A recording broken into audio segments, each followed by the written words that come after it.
Bismillahirrahmanirrahim. Setelah kita istirahat sholat isya. Jadi bapak-bapak sekalian, serta ibu-ibu sekalian, dan saudara-saudara sekalian, saya ini mungkin pendatang baru di dalam kehidupan antum semuanya. Belum 3 tahun. Dan akan berpisah kita ini.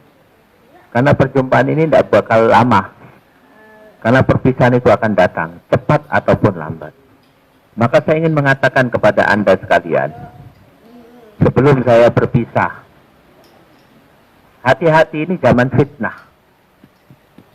Apa tanda zaman fitnah itu? Banyak tandanya. Salah satu tandanya, banyak sekali ajaran-ajaran sesat yang datang di hadapan kita, di masyarakat kita, dan di negara kita ini.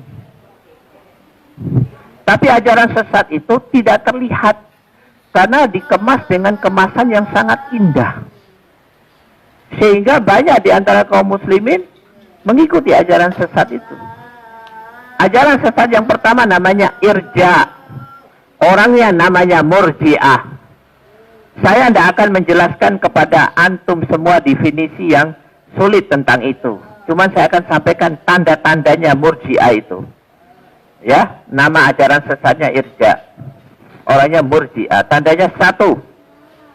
Mereka mengatakan kepada siapa saja pemimpin, walaupun tidak berhukum dengan hukum Islam, selama dia Islam dikatakan ulil amri dan wajib taat. Walaupun tidak berhukum dengan hukum Islam, walaupun hukumnya bertolak belakang 180 derajat dengan hukum Allah Subhanahu wa taala. Ini ciri yang pertama. Ciri yang kedua, mereka membenci yang namanya mujahidin. Mereka membenci kepada mujahidin. Dan mujahidin dikatakan oleh mereka sebagai pemberontak. Karena mereka mengatakan tidak ada amalan yang paling baik kecuali tolabul ilm. Ya. Mujahidin dikatakan sebagai orang yang bodoh, tidak mau tolabul ilm. Kepedulian mereka untuk memperbaiki umat ini dengan menghadapi kemungkaran, ya, dengan amal ma'ruf nahi mungkar, dengan segala keberanian kecil. Nah. Yang ketiga, di antara aktivitas mereka atau ciri mereka, mereka mengatakan, ini contoh saja, Bashar Assad yang jelas-jelas membunuh kaum muslimin sebagai ulil amri. Dan kaum muslimin yang melawan Bashar Assad itu salah. Mestinya taat kepada Bashar Assad. Ini bahaya. Bahkan mereka menyalahkan kaum muslimin yang berperang melawan Israel di Palestina. Tidak boleh berperang. Serahkan aja tanah Israel itu kepada tanah Palestina itu kepada orang Israel. Bas kaum muslimin mundur aja. Hijrah. Lontang-luntung dari negara satu ke negara lain. Ini bahaya ajaran ini. Bahkan terakhir mereka mengeluarkan satu fatwa, tidak perlu menyebarkan gambar-gambar, foto-foto kaum muslimin yang tertembak atau terdolimi. Contohnya di New Zealand, tidak perlu. Padahal sebenarnya tidak ada cara untuk menimbulkan ghirah, semangat, kecuali dengan melihat itu. Paham ya? Ini yang pertama. Ini namanya murji'ah. Tapi tidak kelihatan. Kenapa? Karena mereka bersembunyi di balik pakaian atau amalan yang indah. Ngajak kita untuk sholat yang khusyuk. Dan lain sebagainya. Berbuat baik, senyum, dan lain sebagainya. Ini bahaya. Dan ini sudah mengganggu banyak kaum muslimin di seluruh dunia. Bahkan juga di Jaziratul Arab, di negara Arab. Ini yang pertama. Maka hati-hati. Yang kedua, yaitu aliran sesat namanya Khawarij. Pak, kita setuju dengan jihad yang ada di tanah Arab. Tapi kami tidak setuju kalau ada pemahaman Khawarij datang ke sini. Apa ciri Khawarij? Gampang mengkafirkan orang Islam. Sedikit-sedikit kafir. Dan ini bahaya. Ya. Akan terjadi satu usaha pemecahan. Ya. Hubungan. Atau iftiraq atau ikhtilaf yang dahsyat antar kaum muslimin.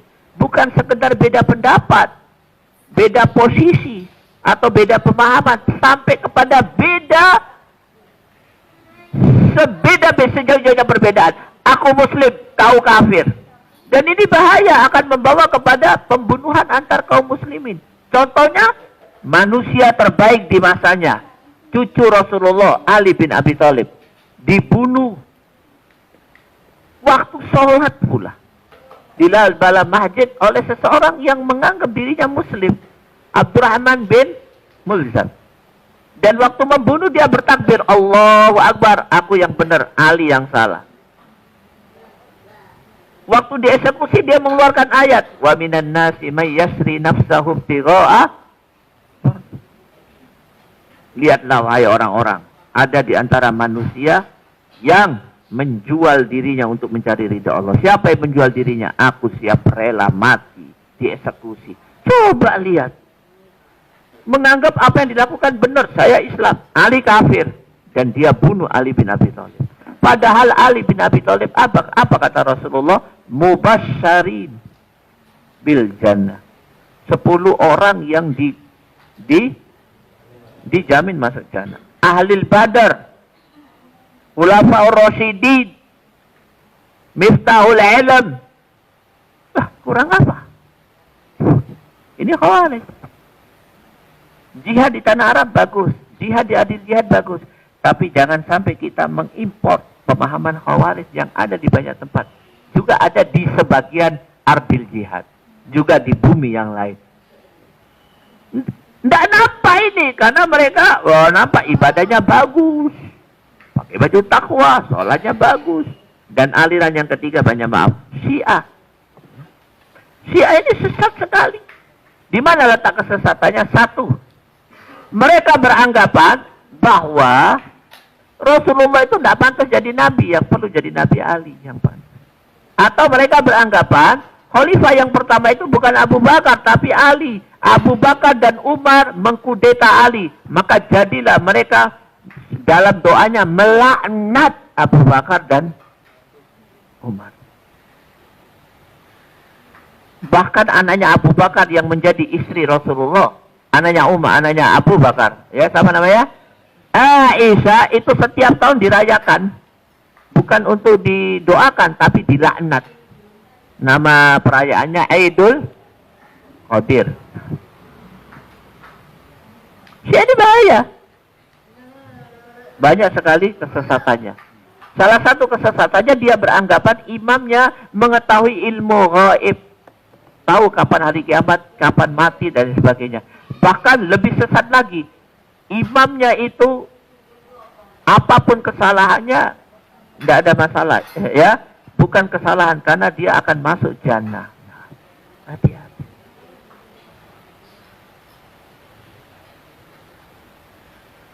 Dan mereka beranggapan bahwa ya mereka mempunyai satu usaha sekarang ini untuk apa? Untuk menjadikan Indonesia sebagai Iran yang kedua. Bahkan mereka siap mati-matian, sehingga mereka pun mengeluarkan satu statement, kita pun siap akan menjadikan Indonesia ini Suriah yang kedua. Di mana kekuatan Syiah yang punya kekuasaan, yang dipimpin oleh Bashar Assad, membunuh para ulama ahli sunnah wal jamaah. Cuma tidak kelihatan, karena menutup dengan ibadah. Maka Ustadz, bagaimana supaya jelas pengaruh-pengaruh seperti itu dan kita tidak terpengaruh?